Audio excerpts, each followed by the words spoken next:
With me a sec. Right. I'm going to hand you over to Ian now, who's going to welcome you all, and then we'll work our way through the agenda. Thank you, Natasha. Good morning, everybody, and welcome to our Swindon and Wiltshire Initiative Business and Economy meeting. My name's Ian Larrard, for those of you that don't know me, and I've got other colleagues that are on the call that will introduce themselves later on, but Dee Temple Moulton, Dave Batrick, I'm guessing Tina Doyle is on as well. For those of you that don't know Business West, we're a business support and membership organisation. We stage many such events. Natasha and her team do hundreds of these events in the year. We probably do 30 to 35 of them within Swindon and Wiltshire, but more of that later on. Dave and Dee will outline that. So we've got a fairly full agenda today, as you can see on the screen. So without further ado, I will hand over to Paddy, just to mention there that these events are put on in conjunction with the Swindon and Wiltshire LEP, which we're very grateful for. And I'll hand over to Paddy Bradley, who's the CEO of the LEP. Over to you, Paddy. Thanks very much, Ian, and welcome everybody. Good stuff. I'm not quite going to do the new Institute of Technology quite yet, but I just say, looking at the agenda, the coverings of the Institute of Technology, the Town Investment Plan, interest in the dialogue language services, and the waste to energy proposal, and all of the excellent liaison work that the Swindon and Wiltshire Initiative does. I will say it's laudable in its achievement, how it reaches that. I think from the point of view of the update from the LEP, the skills thing is quite current. Is very current at the moment. We across there's 38 LEPs in the country, and each one of them has produced a skills plan, and now we're producing to an order defined by the DFE, a skills report, which summarises all of the position in terms of supply and demand and achievement in the skills sector, which we will send out and release out through this link. That's reasonable to do that, Ian, at an appropriate date. We sent a first draft off to the DFE at the beginning of February, and had I've got to say, really good and very, very prompt feedback. DFE promised they would give feedback to all of the plans within a week, and by gum, they did it. And it was excellent, really good, really helpful feedback. And we had, so we got pretty good stuff. On the basis of some of that, we've been asked to partake in some specific webinar series with colleagues in DFE and BAYS, because of the nature of what we're doing. So it's moving on well. And basically, what the things we're making is, we actually have very solid evidence in the area about what's happening in terms of the labour market conditions, and what sort of skills and jobs people are looking for. And if it would be of interest to the group, we could arrange a labour market briefing that might be helpful to this group, which looks at we access all of the national data, but we have access to all of the vacancies advertised in Swindon and Wiltshire. We can give a summary up till yesterday, to be honest. So it's very live data we've got, and then we can analyse that by skills being sought, by salary, by qualifications, and also by individual businesses doing that as well. So there's lots of good detailed information there, and we put that information on our website in a presentation form, and we're adding to our website now a dashboard which will include that information. And the whole purpose of it is to make it accessible to anybody who wants to go on our website. They can then look at the dashboard, download further information, and if more is required, we'll provide that. So it's a good service we hope to be able to use. The key bits for us are in the infrastructure element. We've got a focus on the town investment plan in Swindon, and that's fantastic. We still are just awaiting that final decision from the government about the award of funding to Swindon, but there's a really strong partnership behind it, which Dave will talk about. But in addition to that, there's another 50 million going in across Swindon, Trowbridge and Salisbury for the High Street Fund. And that's an excellent investment in town centres at a time that's needed. I think the issue that we do face and we're looking at is in our inward investment programme, how we draw in and attract businesses from outside the UK. We've got an inward investment programme which is funded from the EU using EU funding. It ends in December 2021. The challenge is at a time of COVID, to really effectively bring in new businesses is proving quite challenging because they can't make those visits into the country easily, and you can do so much digitally, but in the end people do want to come over. And so we're seeking to do that, but the issue for me is about familiarity and language. So I mean, that's why I'm interested in the language services. So particular interest in how we can actually reach out. We're looking at Asia, America, and to an extent Australia as well. But it's what's called the Five Eyes. So it's the countries which have got good security and defence relationships with the UK. Therefore, they are trusted companies. To be honest, relations with China on some things is proving quite difficult in some areas, but they also are very significant investors in others. So the issue for us is the relationship between the UK government and other governments around the world, as to how well received some of those countries are as providing potential inward investors into this country. So that's one of our challenges for our inward investment program. And the last bit for me is in relation to all the work around waste to energy. I think our local industrial strategy had at its core the principles of clean growth. When we look at the areas that we are developing in across Swindon and Wiltshire, one of them is sustainable technologies, in which we'd include the circular economy, in which we'd include generation of renewable energy. And that, aligned with cyber and life sciences, are the three massively growing sectors within the area. Those are the things which are bringing the interest from outside the country into our area. They're also interested in internal UK investment into the area.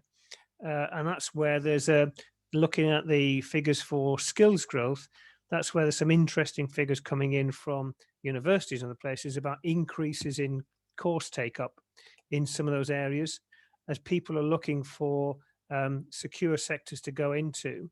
And actually, I think also linked to that, there's been an increase in what might be considered safer vocational related courses.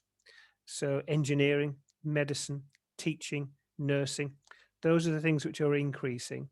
And so when we've got people who are well trained in engineers and scientists, those people with a good background in solid skills, they've got that flexibility to operate in different sectors. And so in terms of the breadth of things, unfortunately, it's what it is seeing potentially is a reduction in people going into what might be called as non-vocational higher education qualifications, philosophy, history, etc. And if we lose a few philosophy graduates, we're also going to potentially lose a great swathe of very competent computer programmers, because you need that background for it. So I think the issue that for me that links the agenda today from the Swindon and Wiltshire LEP point of view is skills for the future. We need some current ones to fill gaps, but it's very definitely about those skills which are going to be in need in the future. And for us, those future depends on life sciences, that engineering linked to it, sustainable technologies, and cybersecurity. Those elements are our major areas of focus at the present moment. So I'll pause there, Ian, and take any questions from anybody. Thank you very much, Paddy. Yes, I should have said at the beginning that we'll take questions for each of the speakers after their after their slot. So any questions at all for Paddy?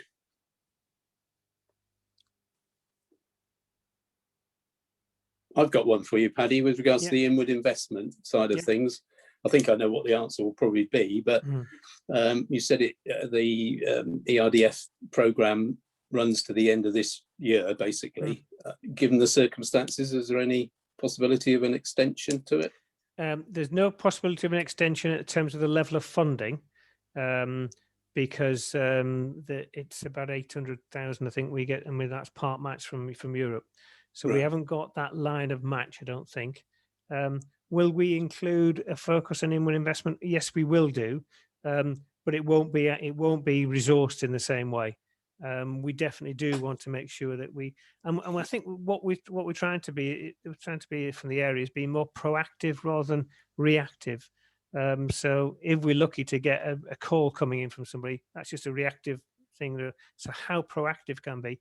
I've got to say, I'm not a great fan of the big events like MIPIM, etc.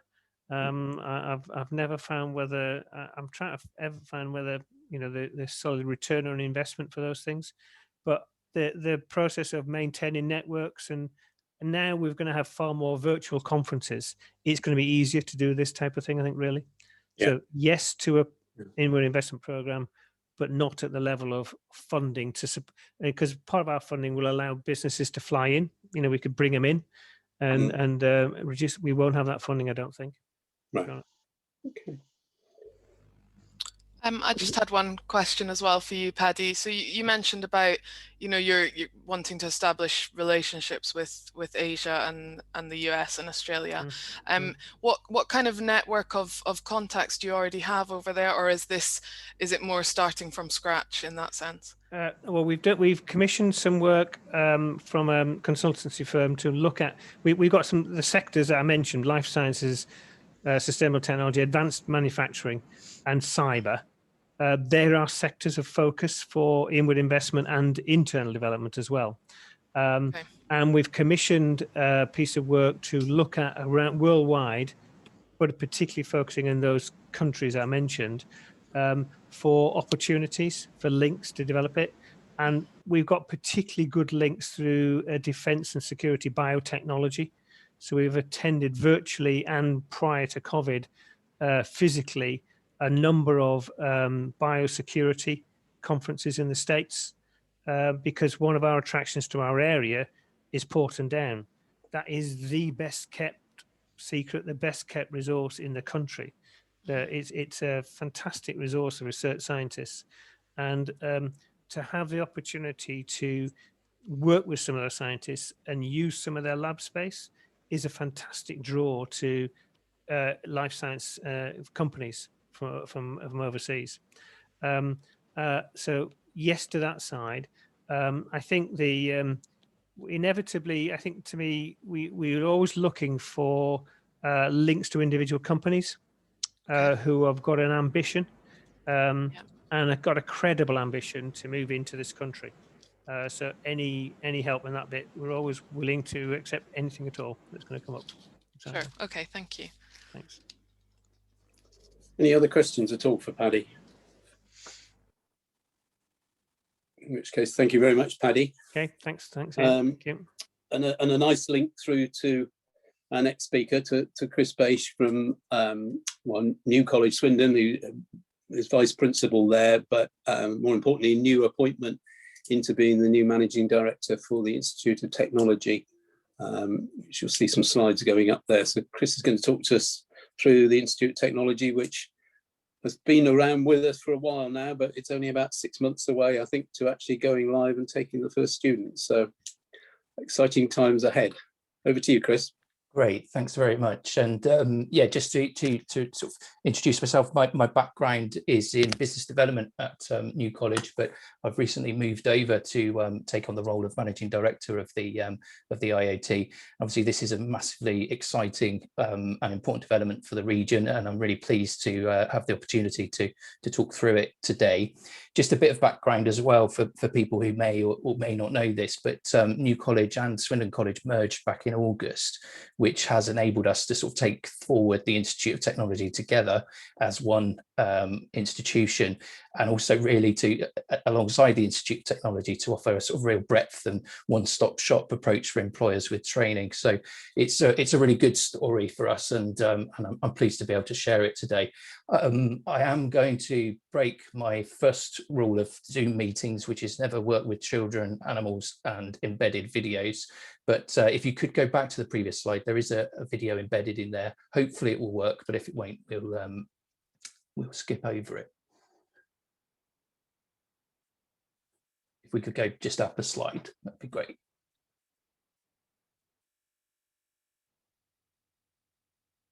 Oh, we're going down.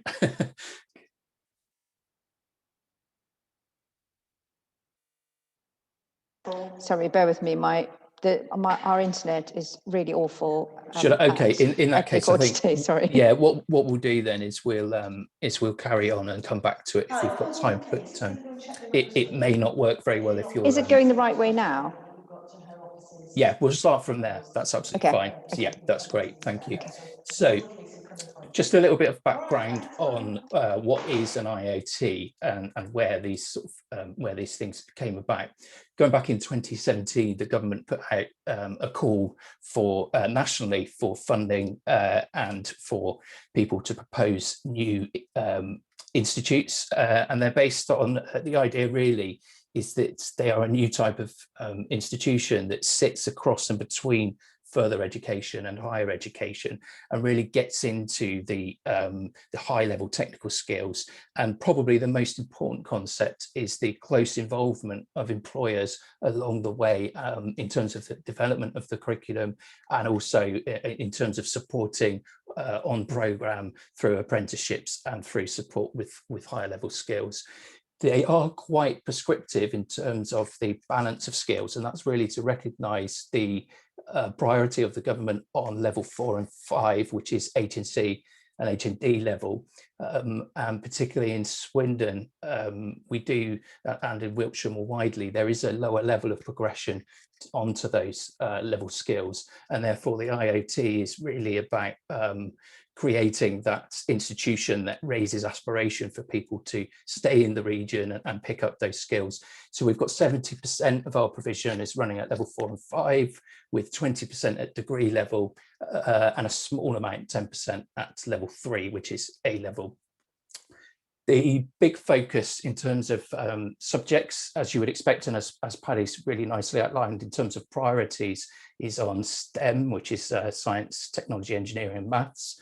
And our biggest focus is within that are on the digital and cyber, on the engineering, and on the life sciences. So a really good alignment with what the local priorities are. Okay, if we could move on to next slide, please. So I'm just going to talk a little bit about the vision for our IoT, and also a little bit of the more of the regional context that sits behind it. If we could move on to the next one. Okay, so there are 12 IoTs nationally, and each has been developed along a broad boilerplate sort of template. But of course, what we needed to do is demonstrate what our vision was for the IoT in Swindon and Wiltshire. And the key thing for us, as goes without saying really, is that we're creating a high quality learning space, as we would endeavour to do with anything that we're doing at the college. But in terms of the focus, really what we're looking to achieve, it is about increasing the number of people that progress to higher level skills in the priority sectors. And there's also a social mobility angle as well, recognizing that in some areas, in some of the more deprived areas and areas with low attainment, there is perhaps a lack of aspiration to progress to AG, and it's really about tackling that diversity and range of people that are taking up the offer. So actually it is about all ages. So people will be able to join at 16 on a level 3 program, but we envisage that the majority of learners will be 18 plus, and from a combination of employed or looking for employment, or progressing straight out of previous education. The core vision and the reason I'm here today really is about the importance of collaboration with employers. So on the curriculum design and development, on everything from the equipment and facilities, offering support for students, whether that's internships, work experience, interviews, whether they're mock interviews or genuine recruitment interviews, joint marketing and promotion, and I think one thing that's really exciting about the close links with employers is the ability to really keep our teaching and training staff up to date with industry knowledge, and potentially those kind of exchange programs with employers where the whole CSR thing and being able to bring them into the institution to actually do some of the collaboration on projects and sort of key speeches and updates to students. And then just going back to something that Paddy mentioned earlier, the whole point of doing this is to have an eye on the future and to be not just looking at what we're doing now, but what the sectors need and what the area needs in 5 years' time and 10 years' time and so on. And that's probably the most exciting bit in terms of the collaboration with our university partners, the University of Gloucestershire and Oxford Brookes, in making sure that we are also incorporating research into that curriculum planning in the long term.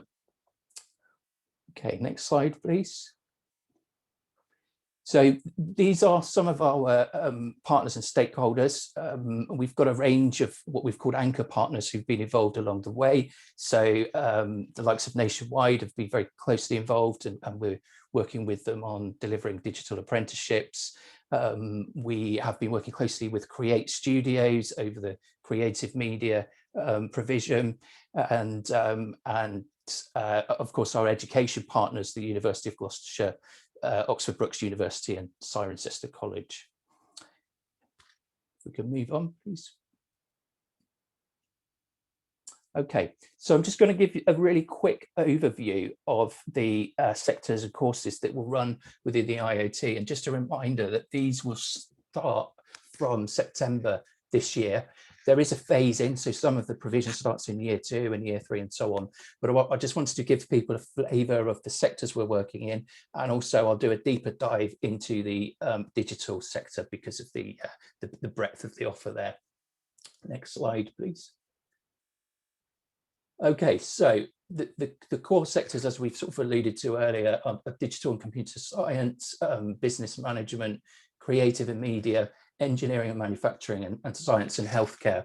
And in most areas, we're running from either level 3 or level 4 up to level 6. And in engineering and manufacturing, we're actually going up to master's level. And our degree provision is actually offered either under franchise or directly through our university partners, UOG and Oxford Brookes. Okay, next slide, please. So in terms of the digital and computer science areas, a big focus on apprenticeships, as you could see, and these have been a sort of backbone of the apprenticeship provision at New College for several years now, but we're looking to expand the progression routes from the likes of software development at level 3 up to software tester at level 4. And then working with the University of Gloucestershire, we're able to actually accredit 4 pathways under the DTSP, which is the Digital and Technological Solutions Professional. And those are network engineering, software engineer, cyber technologist, and data analyst. We will be running a level 4 and level 5 full-time AG offer, which is across to the top right, HNDs in computing, foundation degrees in cybersecurity and data analytics, apologies, and network engineering and software engineering. And then we will also be offering full degree courses in computer and cybersecurity, artificial intelligence, games design, and games programming. And they're offered under what we're calling the flying faculty, which are delivered directly by the University of Gloucestershire within the IoT. Okay, next slide.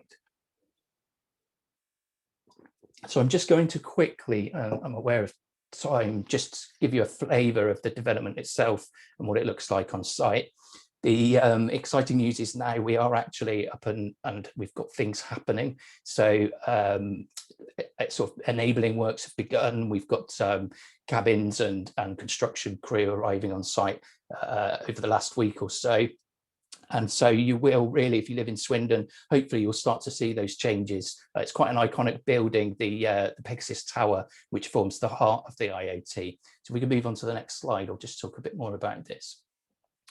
So we are talking about refurbishment of the Pegasus building at North Star, and also the engineering labs and suites that we've got there.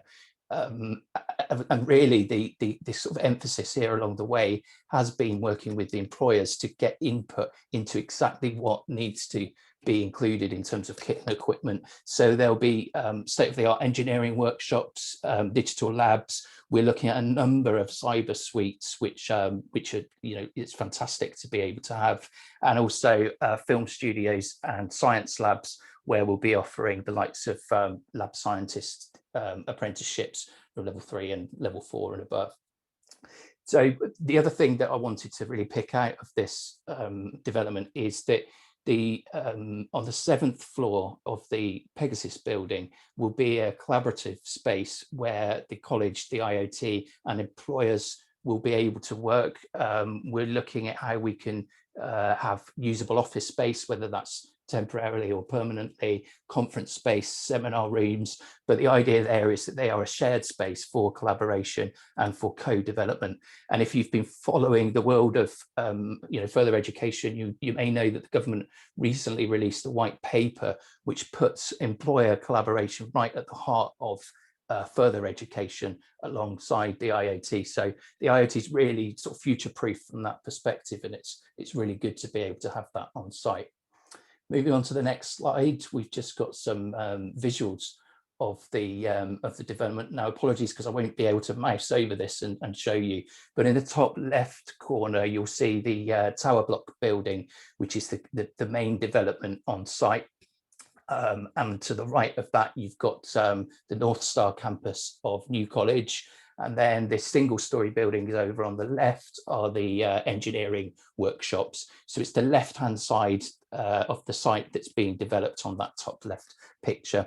And then the rest of the pictures are really just you know, artist renditions of what the interior might look like. But as you can see, we're looking for a really clean, modern space, which is you know, fits the theme of what we're trying to achieve. Okay, just moving on to the next slide. Just a quick note about how people can get involved. Obviously, I've alluded to a lot of this already. If we could just move on to the next slide.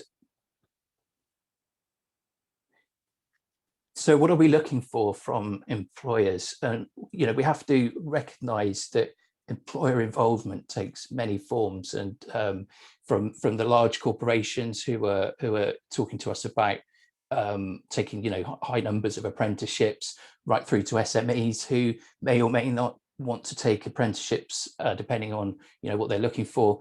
But there are you know, a huge range of ways that people can contribute. We're hoping that people will work with us, obviously, over recruitment of staff and young people that are progressing from courses within the IoT. Ideally, they'll be working with us while learners are on programme, identifying and spotting, you know, talent that they'll be able to recruit in future, and contributing to programmes in terms of offering work placements and internships. We'd love people to come in where they have a real niche expertise, talk to students, be part of guest lectures, mentoring. Just imparting that knowledge is absolutely crucial to what we're trying to do at the IoT. And students and the college, we love live projects. We love being able to work on things with employers where the employer gets a tangible benefit. You know, the opportunity for students to help solve a problem or develop a project which has a tangible impact on a business. We've seen that work really, really well, and we want that to be, you know, a heart of the provision. And of course, there will be opportunities to get involved with sponsorship, co-marketing, and support with kit and equipment. Obviously, there will be a regular need to refresh what we're doing to keep it up to date, and so we will be looking for support with that over the longer term. So those are just a few tasters. I appreciate people may have a lot of questions about how they can get involved. I'm happy to take some of those now, or equally to follow up. I've got my contact details on the final slide. I'm more than happy to talk to people directly. Thanks very much, Chris. That's brilliant. We must have some questions for Chris, I'm sure.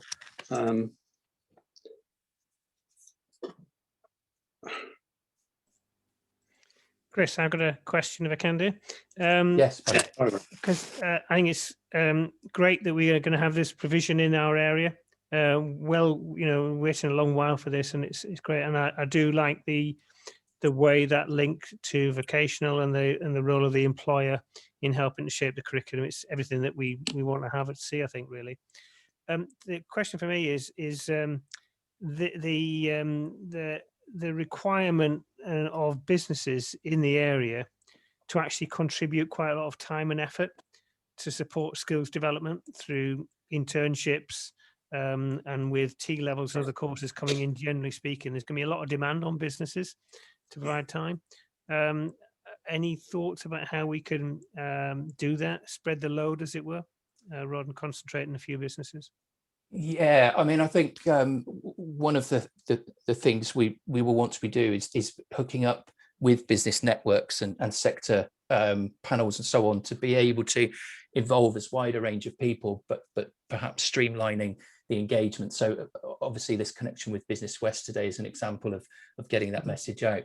I think the key thing for me is with the Institute being part of now a merged college, that's already helped to start reducing the number of times we knock on people's doors. And as a single institution, although the Institute technology externally, you know, presents itself as a slightly distinct and separate thing, we are really looking at how we involve businesses in that continuity.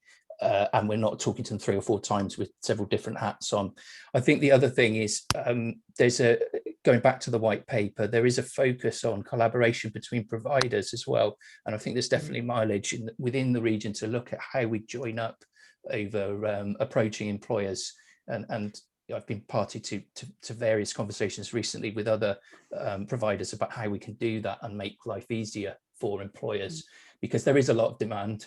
And I think we have to recognise that people will be able to and be willing to contribute in different ways, and we've got to recognise that.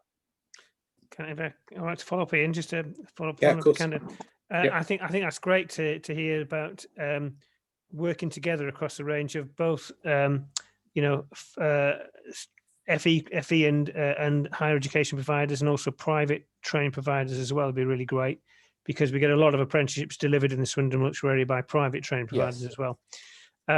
And then, you know, I chair the steering committee for the Careers Hub, which is trying to get the involvement of young children from primary and secondary school, as well as colleges, to have an understanding of the world of work. And we did a piece of work just to understand the number of contacts across the year groups.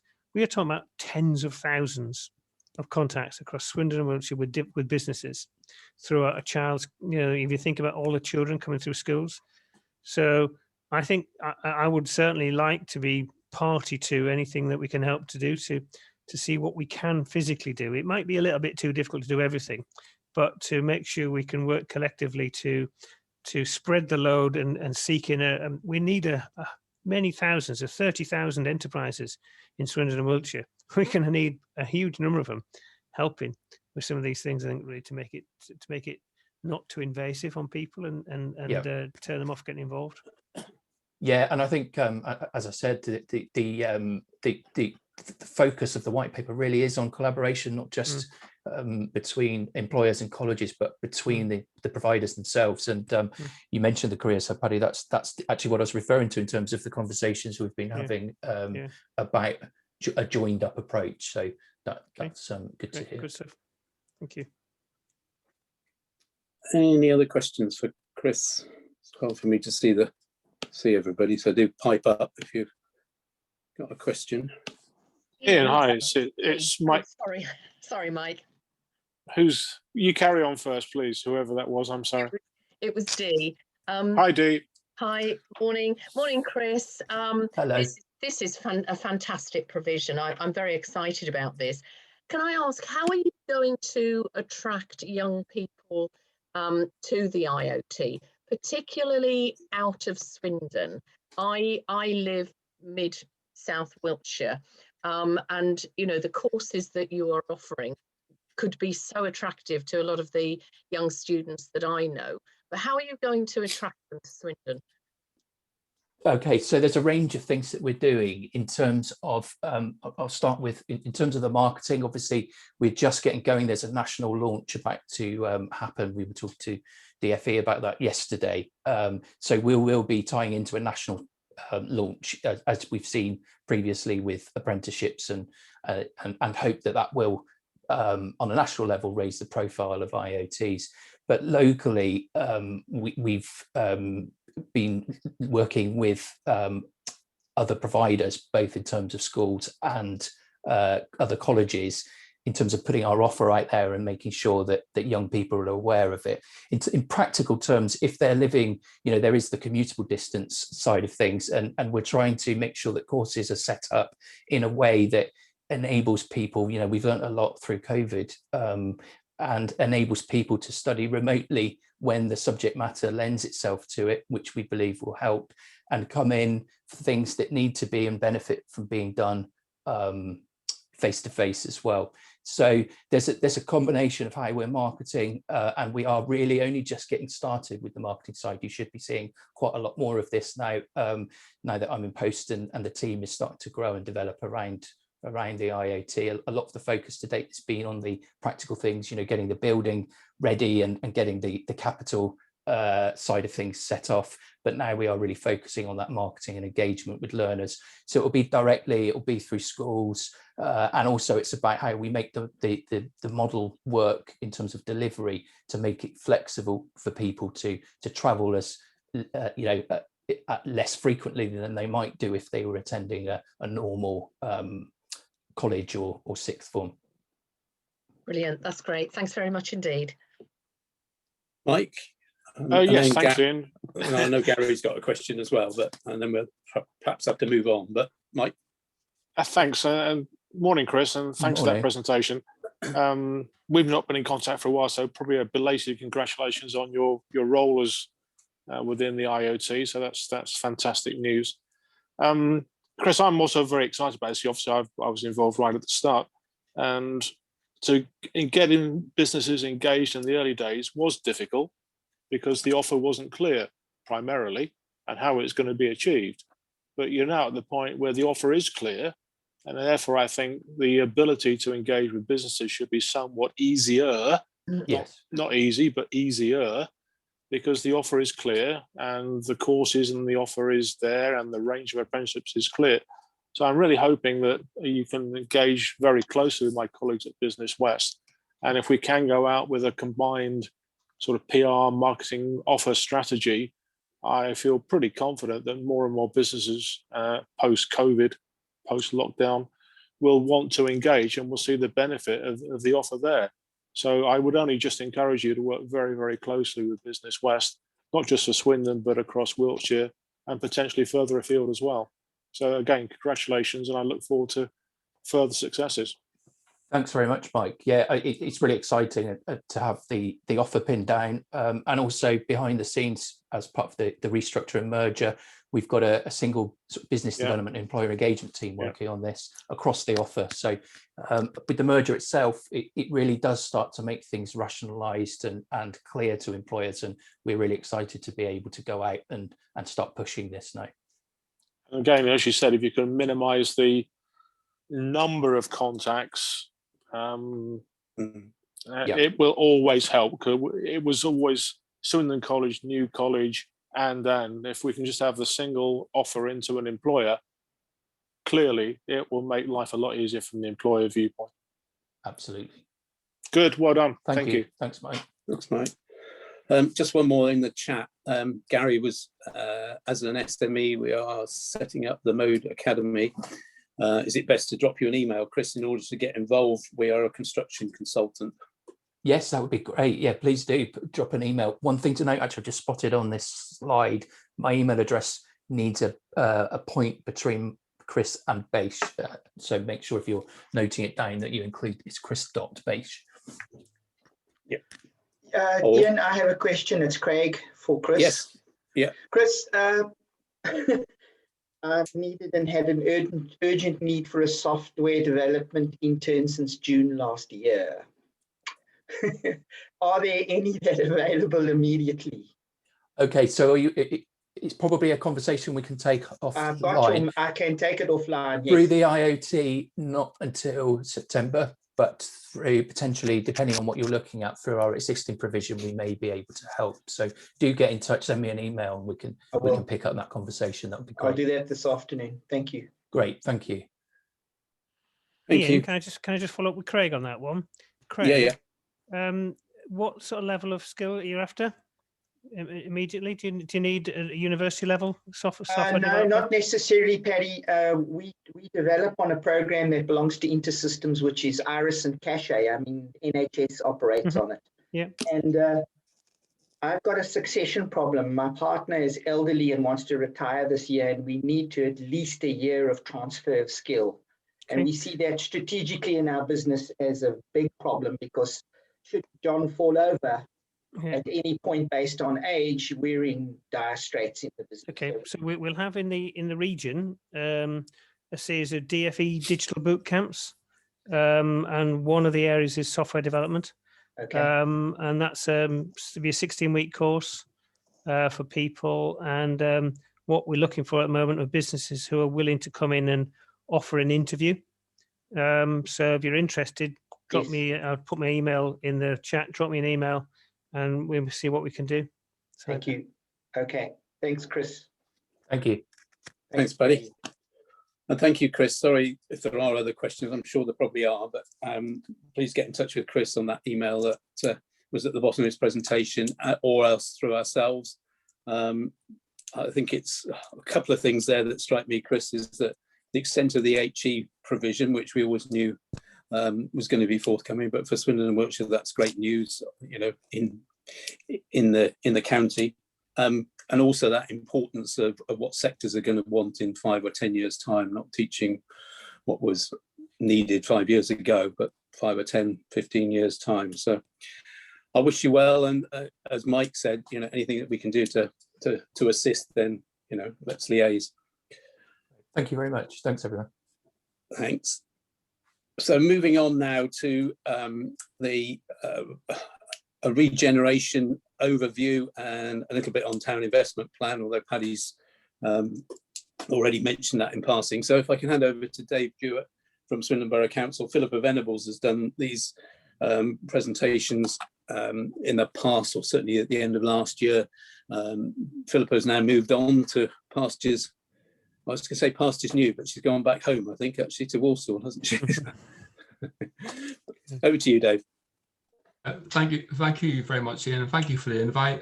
We're very pleased to have the opportunity to speak to you today, because we want to shout from the rooftops what's coming forward in our town centre, and the IoT is one of several superb initiatives that are happening, and we'll go through. So I've been asked to deliver a presentation covering the town investment plan and regeneration of the centre. So it's going to be a double act with a colleague of mine, Sam Rackham. Sam, do you want to say hello? Yeah, hi everyone. So I'm a project manager in the town centre development team. So I'll just be running through the vision and our projects today. Yeah, so we'll feed them together into one presentation, but we want to focus on the actual projects, tangible schemes, and they're the physical manifestation of the town investment plan, and we're very excited to go through them with you. So just a quick overview of the town investment plan. So in 2019, Swindon was one of 101 places across the country that was given the opportunity to bid for £25 million from the government's Towns Fund. And the aim of the fund was to deliver legacy schemes that support economic growth and in particular regeneration. So Towns Board, so in January 2020, the Swindon Towns Board was established to advise, in very crude terms, on how that 25 million would be spent. It does much more than that, but in very crude terms. So the Towns Board comprises members from the business sector, the private sector, the voluntary sector. So Paddy is on the board, the college is on the board, and the board is chaired by Richard Newland, who's a director at Nationwide Building Society. And the Towns Board adopted an evidence-based approach to determine how the funding for the 25 million would be spent. So it's not pet projects, but projects to address Swindon's challenges. And this evidence-based approach was set out in the town investment plan. So the work in preparing the town investment plan and the projects that give rise to that was highly prioritized on a evidence-based approach. So that's an overview of the town investment plan. It's a very crude overview, and Paddy's probably chomping at the bit to say if you explain a bit more about how the town investment plan and the board works. But for me, the interesting bit is the actual projects. So Sam is going to go through these and also other schemes coming forward in the town centre. And we'd be happy to share the slide deck and provide a link to the town investment plan afterwards. So over to you, Sam. Right, thanks, Dave. So before I just rifle through all the projects, there's a lot going on, which is exciting to report on.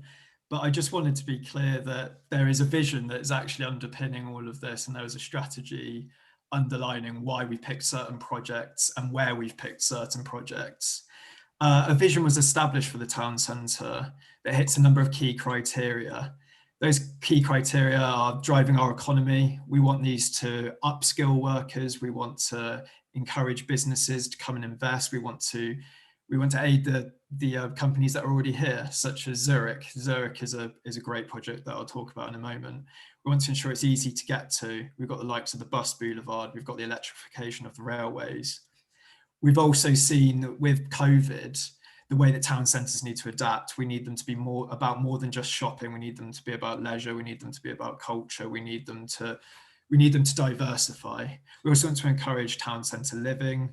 So we talk about clean growth. Well, one of the ways we can achieve that is making sure that everything is within walkable distance. So we're encouraging a walkable town, but also that town needs to feel safe, clean and green. And we also want to capitalise on the great heritage we've got in our town. Swindon Town Centre has some brilliant buildings and some wonderful heritage that we really think we can capitalise on. And as well as all this, community leadership is really important. So forums like this, making sure we're bringing together businesses, organisations. I'm the project manager on the Culture Quarter project. So we're bringing together loads of cultural organisations together. So each of these plans are encouraged by the community as well as top down. So there was a master plan produced in 2013 by Allies and Morrison. This master plan focused on some of the things I talked about there, looking at our heritage, looking at our great locations, so capitalising on the train station. We've also got areas that we have ownership over that we can really look to develop, such as the Kimmerfield site. So although this master plan is 7 years old now, it still guides a lot of the thinking in our town centre. And then following this master plan, we created a delivery plan, which came forward in 2016 to 17. So this delivery plan started to focus on that heritage and train station zone. And you'll see that some of the projects coming forward start to look at this area of the town centre. So the real thinking behind this is about creating a critical mass of change and development. So if we can really focus our resources and show what can be achieved, we can encourage other businesses to come and invest in the town, as well as using council resources. So just to move on to some of the town centre projects. So this is a kind of diagram I've put together of some of the ongoing regeneration projects we have. In orange, we have the Townsfont projects. So the Townsfont projects are the projects that have come out of the town investment plan, that £20 million that we've bid for. We've also got the bus boulevard here, which is the Future High Streets Fund that we recently successfully obtained, which is really fantastic news for the town. And like Paddy said earlier, some really welcome investment. And we have other private schemes coming forward. We've got Hampton by Hilton. Signal Point recently took ownership of Signal Point, So that's a network rail there. And we've got the likes of Aspen House with the Premier Inn. So one of the projects I wanted to talk about today is the Bus Boulevard. Bus Boulevard is a new £33 million public transport interchange. This is what successfully obtained the £25 million Future High Streets Fund. And this involves the removal of the bus station at on the Kimmerfield site, and that allows us to bring forward some of our other projects, such as the Cultural Quarter. This is more than just about this bus station. This is about creating a safer route through the town. This is about creating an attractive first point of arrival into the town. Creating a really positive first perception is really important to a town and city, especially for people that haven't visited it before. So we feel like this offers a really great opportunity to improve that perception, introduce more greenery, and create a really connected town centre, and also improve the link between the Kimmerfield site, which is one of our key development projects, and the wider town centre itself. We also anticipate this will be completed in 2024. So there's a construction period of about 2.5 years starting soon. I mentioned Kimmerfield. So this is a new mixed-use business district. This is an extremely important site. It's got a great location near to the train station and then linking through to the wider town centre. It currently has outline consent for up to 600,000 square foot of new office space and 450 homes. And we've just been finalising the master plan and putting the details together. So I'll talk later about how the Towns Fund is actually supporting this project. I also encourage the use of putting culture into this site. So the Culture Quarter is now, as agreed by the Council Cabinet, coming through into the Kimmerfield site. So this feeds into that idea of creating mixed use zones that are not just about residential, not just about office and commercial, but bringing all of these together underpinned by cultural and leisure opportunity. So that's what we think will create a really thriving town centre and support the wider town centre already existing. One of the key parts of phase 1 of that Kimmerfield site is the new flagship office from Zurich. Some of you that have been into the town centre recently will have seen that we've got cranes on site there, and we're delivering that at pace. So that's an 18-month build, and we anticipate that staff will be in occupation here in autumn 2022. This is another building that focuses a lot, not just only on staff wellbeing, but also clean growth, with lots of great sustainability credentials in the design, and also represents a step change in quality for office in the town centre. So although there is office provision in the town centre, providing that grade A office space we're finding is really important to potential occupiers and investors. I mentioned the Culture Quarter earlier. So that is coming into the Kimmerfield site, and that explores the potential of a 1,200 seat theatre. That's a doubling of the Wyvern Theatre in size. That allows us to attract the kind of West End productions. It also looks at music as well. So can we attract bigger bands? And it's creating this kind of multi-purpose venue that Swindon could really benefit from. It's also looking at the provision of a new dance centre for our national portfolio organisation, Swindon Dance, a new media production centre. Hearing Chris earlier talk about the Institute of Technology, we're working closely with Create Studios to produce this, and I can see how there could be a lot of interplay between each of those. So anything we can do to encourage a dialogue between the schemes is really important. And it also looks at a new art gallery as well. We've got an amazing collection that could attract a lot of people to the town, and bringing it down into the town centre as part of this wider culture quarter could be really important.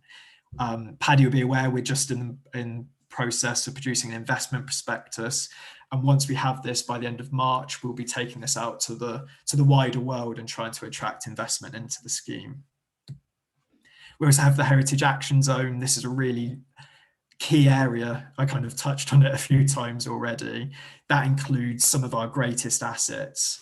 So as well as so we've got the Mechanics Institute, we're looking at viability studies for that. So we've got viability studies ongoing with surveys being undertaken on that building.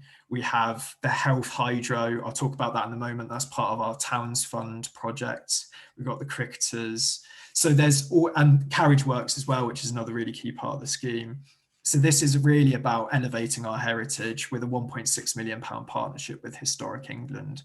And this is focused all around that railway village and how we can feed into the wider outlet village designer area, which has done a great job of using the heritage there to attract people into the town. A quick example of that, what we've been doing in this area is we've got the Farringdon Road. So that's a new building that we've worked on. It's encouraged a couple of small businesses into the area. So we've also got Love Brownies, which opened recently and brought forward some really attractive apartments. We've also got the Carriage Works. Some of you will be very familiar with this. So this is delivering scale up and grow on space, and the Workshed. So we mentioned a lot about encouraging SMEs. The Workshed is a really key part of that, and encouraging digital tech into the town centre. The Cultural Institute by the Royal Agricultural University was brought forward earlier this year, and it reached practical completion in September of last year. And that's, again, it's about delivering that kind of skills and delivering places to learn. And this is something that, again, could have a lot of interplay with the likes of the Institute of Technology. So this was Unit 11, and anyone that wants to go in there, when that opens up, it's a really great site to walk around and show what can be achieved with our heritage. I won't touch on the Institute of Technology. Chris covered that earlier. Sam, can I hurry you along a little bit, because we've got a couple of really sorry. So sorry to interrupt. Yeah, no, sorry. It's only a couple more pages. And then just to go on to the Townsfont projects. So Dave mentioned earlier that we've got some Townsfont projects that are part of that £25 million scheme. So we've got the Carriage Works, we've got enabling infrastructure of the Kimmerfields, and also the Health Hydro, which we're looking to redevelop and catalyse further investment in the area. Streets and spaces, this is about encouraging greater connectivity across the town into the Heritage Action Zone from the North Star development, so like the Institute of Technology. And then in terms of Townsfont investment into the Carriage Works, the phase 3 is what the Townsfont funding will be used for. So that's about delivering 33,000 square feet of potential commercial space. And then finally, we've also been looking at the Kimmerfields infrastructure. So I mentioned that we'll be trying to enable 100,000 square foot of office and 450 homes. So this is looking to commence work very shortly, and we have funding for delivering plot services and infrastructure, and they're clearing the site as we speak. And here's a kind of rough timeline of what's happening. Okay, thank you, everyone. And I know, sorry, I know, Ian, that was a lot to kind of run through, and I'm sorry if that overran, but hopefully that gave you a good overview of what we're doing in the town. And if anything piques any interest, please do get in touch and talk to me and Dave. Thanks very much, Sam and Dave. And sorry, I didn't mean to push you along. It was just I saw you got 29 slides there. No, I a lot to go through.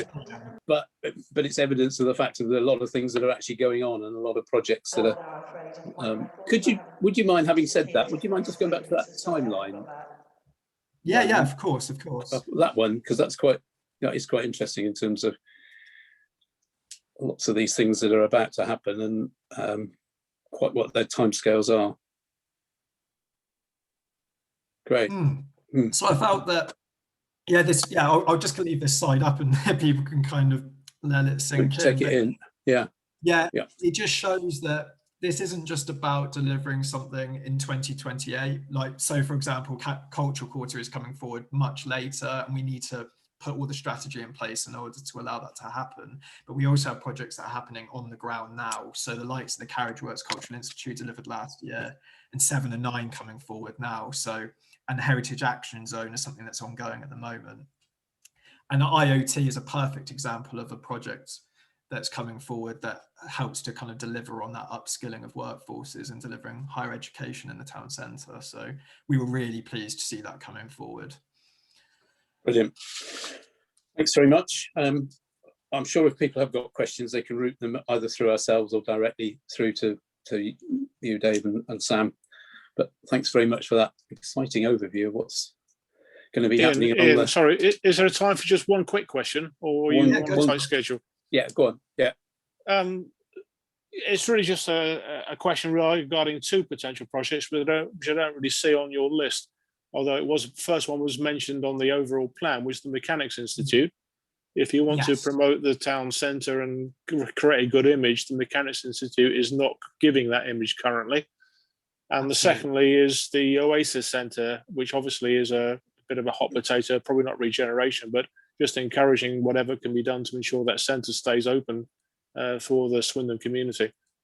Perhaps your best answer is just the Mechanics Fund first, if you could, please, very quickly. I'll touch on tricky questions, Mike. Of course.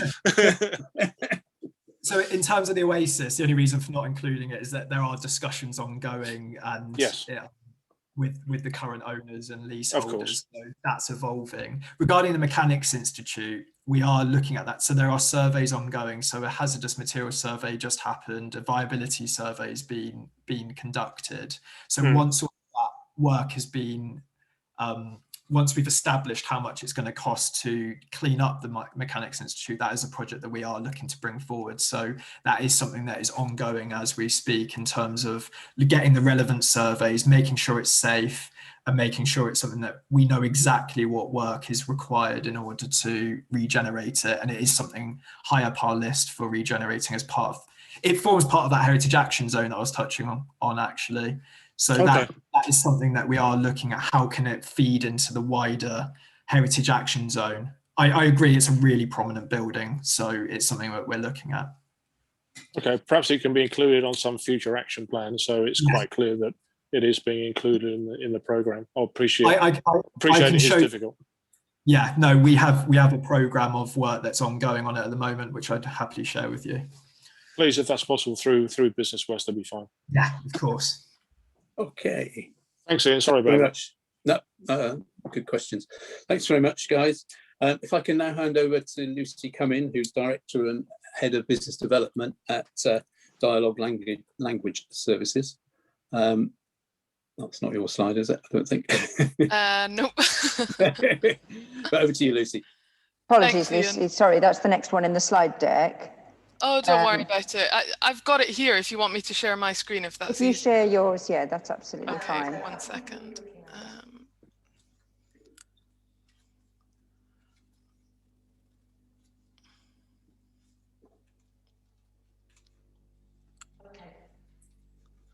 Okay, is that, can everybody see that? That's fine. What I'll do is I'll film. No. Not currently, Lucy.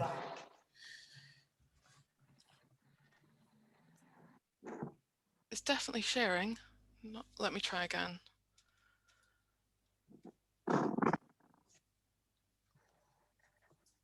Now? Yeah. Okay. Yes. Perfect. So yeah, just to give a quick overview of our services, first of all. So we offer translations, interpreting, subtitling and voiceover, as well as the language training side of things as well. So this is for a wide variety of businesses and individuals as well. Today, I've just been asked to give an overview of our experience of helping clients expand overseas, the kind of things that we tend to flag up to them, and what we make sure that we are supporting throughout that journey for our clients. So what we've done is I've just come up with a list of basically 10 tips and tricks for expanding overseas, and just to really give an idea of the kind of challenges that we help our clients overcome. So first thing to think about is localizing your online presence. If your target markets don't understand what you're selling, or can't identify with it in the same way that an English-speaking customer can, then your resulting sales and interactions are likely to be more limited than they would otherwise. For example, website translation, would you really engage with or purchase from, for example, a website that you actually can't read or can't understand? Also things like localizing adverts, LinkedIn posts, other social media blogs can all really help boost your communication abroad and your presence as well. Number two, linked to that is your presence in other mediums. So not just online, but you know, marketing materials as well, email marketing, perhaps subtitling or voiceover for videos can also be really useful. And just to give you an idea in terms of pricing for voiceover and subtitling, subtitling tends to be 3 to 4 times cheaper than voiceover. So, you know, these are all things that if you are working with a language services provider, they should be able to advise on this kind of these details as well. The third thing is think about your branding. So does your branding actually work in another country? This is things like straplines, company mottos, the way that you communicate your brand in the UK or wherever it is not necessarily going to transfer to another country. So you want to avoid being the subject of a joke or a criticism. There was the famous Electrolux example where they were trying to market their Hoovers, and when it came to doing this in America, their strapline, which was nothing sucks like an Electrolux, in America just sounded like they were actually making themselves sound a bit rubbish. So it's really important to think about these methods of communication. We've also done things like we've done creative translations for Jamie's Italian. We've had to translate things like the concept of posh chips, which is one of Jamie Oliver's, you know, dishes, and it just doesn't necessarily translate somewhere like Korea or, you know, places in South America. The thinking around it needs to be completely different, and that particular imagery might need to be adapted completely for the target market. So this is another thing that we quite frequently advise on. In terms of sales, if that is the route you're going down, think about your actual sales process and how you're going to sell or pitch, you know, in a completely different language and different country. Do you have that confidence and those resources that can take over in terms of you know, communicating and translating sales pitches or presentations? You know, getting the spoken basics for introductions, that's a good start, and it's all things to consider which are going to impact that commercial success that you have overseas. Number 5, and this may or may not be something that you are looking towards or that you've already done, setting up offices abroad. Obviously, depending what stage you're actually at in your overseas expansion, you might want to consider translation of legal documents, of contracts by specialist translators. You know, how are you going to handle the possible need for a relocation company? You know, and communicating with them in the end. Is any language training required for, you know, your employees who are moving abroad, or even their families and other colleagues? So all things to ask your language services provider as well. And yes, number 6, you know, linked to this process, if you do find that you need to have that level of communication with suppliers who are involved in that relocation process, consider interpreting, you know, to facilitate conference calls, meetings, or translation of email correspondence can all just help streamline the process. In terms of the actual language itself, it's really important to be aware of local language differences. You know, even with French, is it French for Belgium? Is it France, or is it Canada? This is the kind of extra step with a language that is gonna boost your profile in the country and boost your relevance and ability to you know, reach out to those in the country. For example, Mexico is a good example. We would always recommend that Mexican Spanish is its own standalone variant, whereas for the other countries in South America, you know, it is possible to create a more generic Latin American version. So this is definitely something that needs to be considered in the process. Number 8, really careful about not putting your foot in it. So think about cultural do's and don'ts. We also offer, in addition to language training, we do cultural training as well. So this is preparing businesses for the cultural side of expanding abroad, and how to behave in meetings, how to certain cultural elements to be aware of when interacting with clients or with colleagues, the various different sensitivities and differences that need to be taken into account. So, sourcing potential cultural training before you take that step abroad is usually a really valuable and long-lasting step. Number 9, in terms of translation, now this is something that other providers will offer as well. At Dialogue, what we do is we offer different levels of translation so that your translation is fit for purpose. So it might be that all you need is a gist translation just to understand something roughly, and that in that case maybe machine translation is an option. It's going to be more cost effective for you. Or we go completely to the other end of the scale and use really specialized creative translators to help, as I mentioned earlier, transfer certain imagery, metaphors, much more detailed and creative marketing materials for you.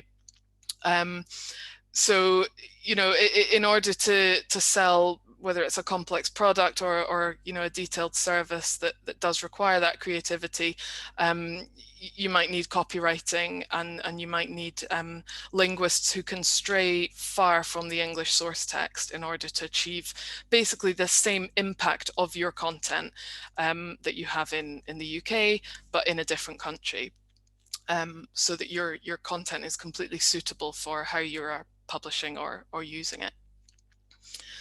And then the final point is just, language training. It might seem like an obvious one if you are going abroad, but if you do choose to go down this route, then just make sure that the language training is specific needs oriented. So rather than going out there and being determined to necessarily learn the whole language, consider the bigger picture of what you actually need to achieve in your role versus what you would like to do, further down the line. What we normally say is that in about 40 hours, you can achieve a certain amount of basics in a foreign language. And you can get those, the introductions, the ordering in a restaurant, the various different things that will be useful. But if you really want to streamline that transition abroad, then being more specific is going to help you, and it's what we always talk about is the difference between knowledge and confidence. So on the confidence side, can you really confidently say that you can be yourself in another language, is something that we're trying to achieve with our clients who we're training. And you can have plenty of knowledge of vocab or of terminology, but having that confidence to project and communicate in another language is taking it that step further. So if you really hone in on the specifics, then that's going to be a good place to start. So yeah, those are the 10 points that we've come up with. As I mentioned earlier, this is not just applicable to Dialogue. Obviously, if you worked with us, then this is the kind of service you would receive. But it's what you should be getting from any language service provider who you're working with.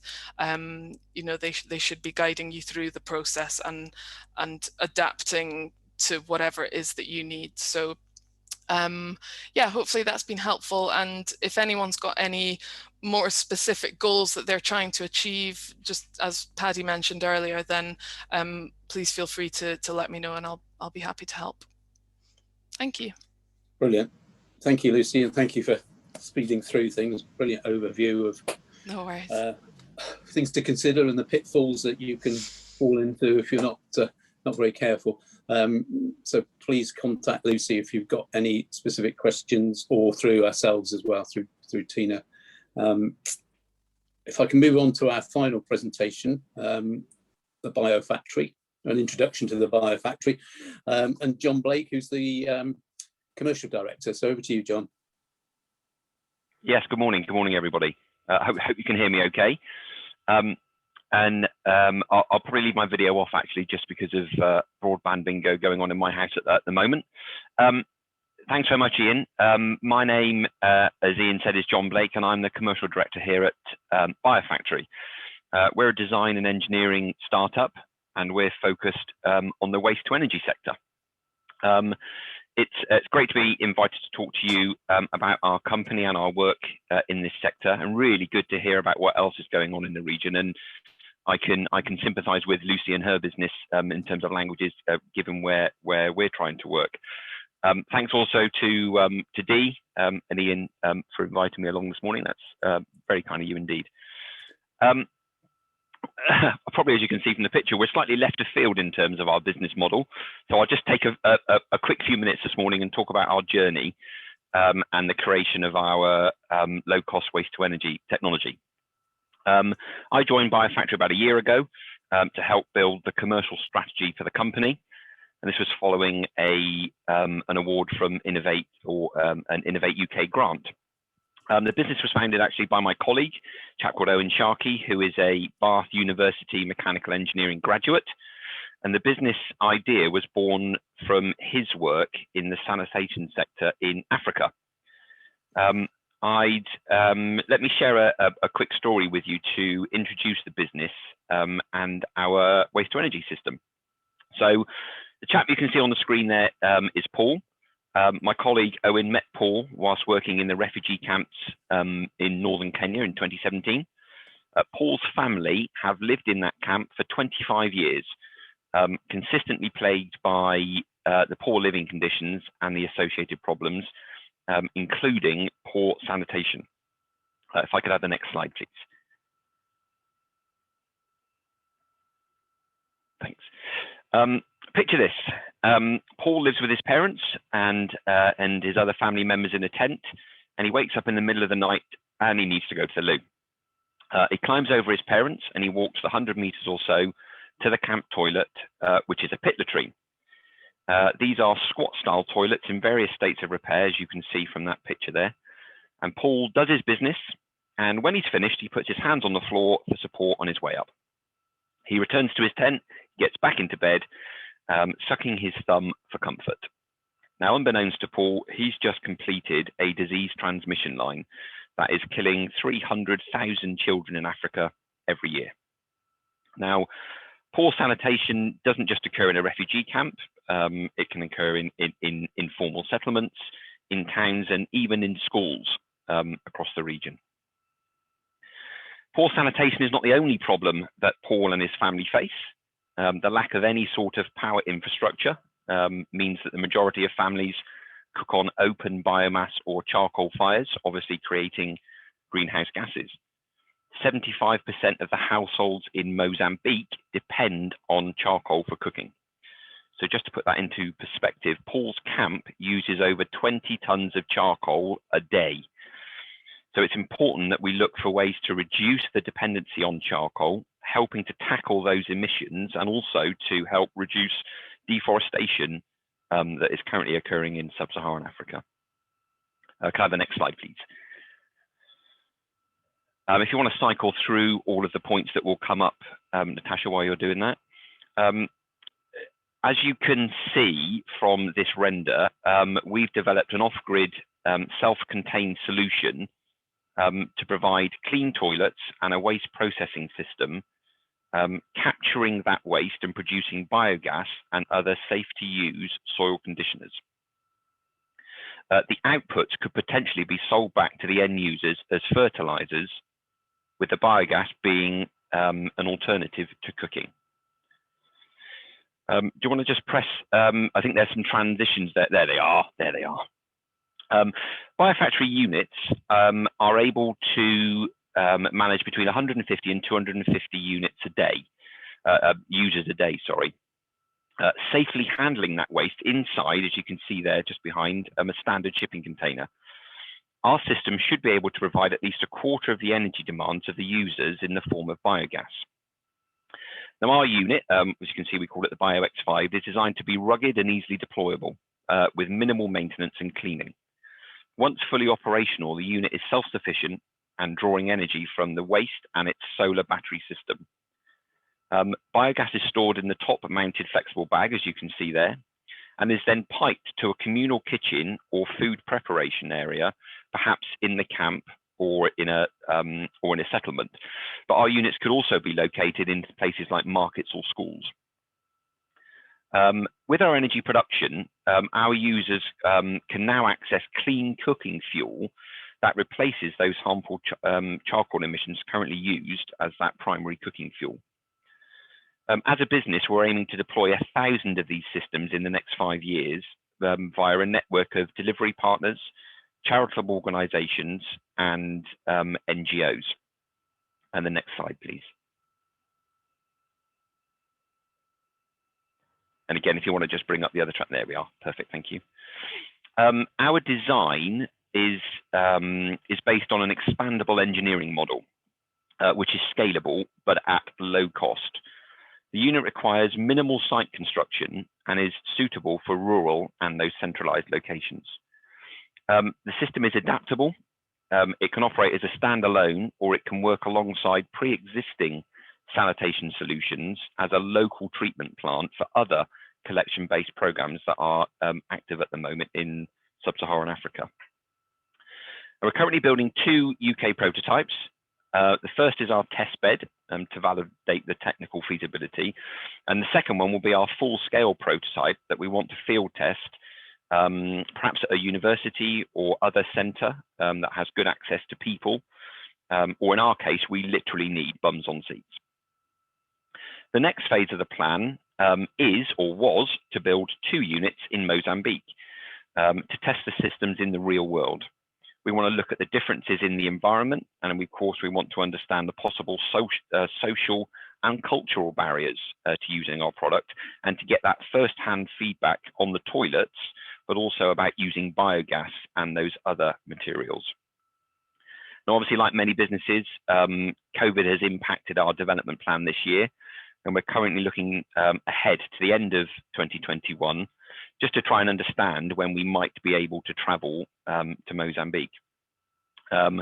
Obviously, we're looking at all scenarios at the moment and considering our manufacturing strategy, but I think that's going to be with a view now to building all 4 of our containers here in the UK. Next slide, please.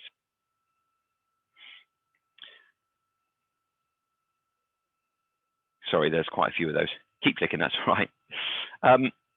Through our work and development of modular enhanced reactor technology, we have created a cost-effective supercharged anaerobic digestion system that significantly increases the throughput of material compared to perhaps larger, more expensive technology.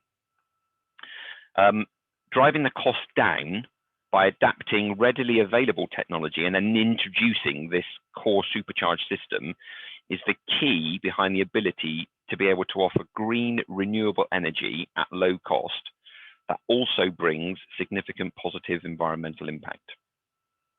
For our products to work in the real world, the solution must be financially viable for that delivery partner or operator. So with the revenue generated through the biogas sales being used to fund the operating cost and repay that capital investment. And the Biofactory solution demonstrates that a low-cost investment business model to produce and convert biogas into usable energy is possible. Supply chain development for us is incredibly important as a business. Forming those subcontractor relationships with key fabricators, manufacturers, and other component suppliers to build our systems in the UK is paramount, and obviously to build that supply chain to maximum efficiency. We're looking for a supply chain that is also thinking about net zero or a net zero future, complementing the work that we're doing in the field through low environmental impact but high quality manufacturing. We're considering design innovation during this project, so allowing for further cost reduction in future system builds and increasing that manufacturing productivity.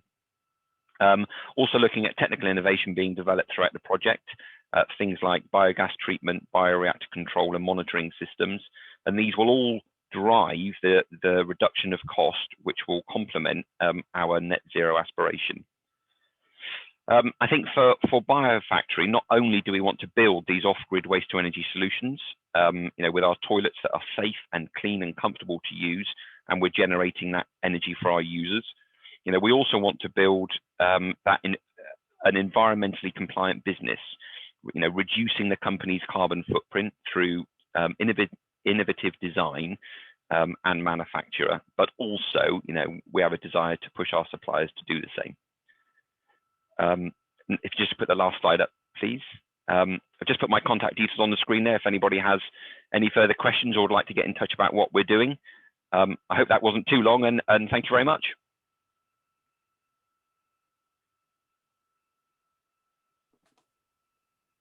Thank you, John.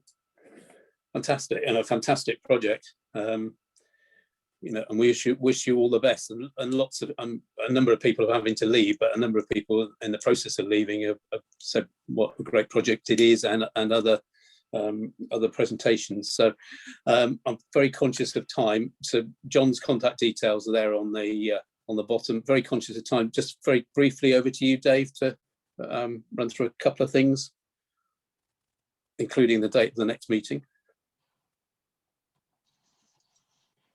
You're on mute, Dave. Yeah, I was just going to say I'll get myself off mute. No, that's fine. First rule of Zoom, isn't it? Take yourself off mute. Yeah, very quickly. We've been really busy. Between the team here, we sit on our own 25 different groups and committees to make sure that the voice of business gets through to everybody. We've held our first Wiltshire MPs event with Danny Kruger and Michelle Donnellan, which was really successful. Had some great feedback, and also had a really insightful mindful employer meeting a few weeks ago. We had over 80 businesses registered to attend. It's a great way for employers to get to learn how to better deal with the mental health issues of their employees. So if anybody on the meeting today wants to be on those meetings in the future, do contact me. I'll put my email address in the chat function. But really insightful meetings there. We've had a manufacturers cluster meeting, and I also attended a whole day event last week with Danny Kruger. It was a climate event that was all day.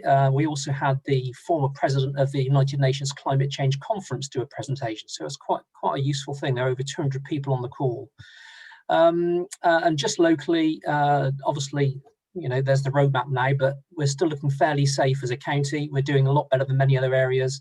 It looks like there's still around 1,000 jobs still available in Swindon and about 1,500 in Wiltshire, with a reasonable percentage of those being full-time and permanent. So we're doing pretty well as a region.